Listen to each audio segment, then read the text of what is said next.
katuran sedaya. Wonten rakit. Wan sepul brok kangge saos kurma dumateng bumi aji, bumi Banjar Pekaranganipun Pak Sukidi ingkang dipun groi, ingkang dipun sugeri, saha dipun jemberi. Mbok bilih wonten kelepatanipun Pak Sukidi sak kanca rencangipun nyukersa jemberi mugi dipun paringana pangapura.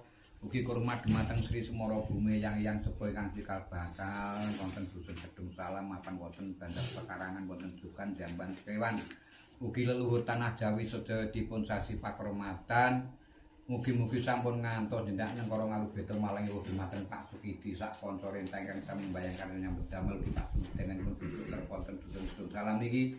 Mugi dipun paringana ayem tentrem murah sandang murah pangan wiseng sak tanem suwe sak raja gaduhane. Mugi-mugi Pak Sukidi dipun junjung derajat lan pangkate digedhekno wibawane dipun gampangno usahane. Gusti Allah tansah maringana barokah kang lujeng sareng-sareng donga pamujine kang sami katuran sedayanipun.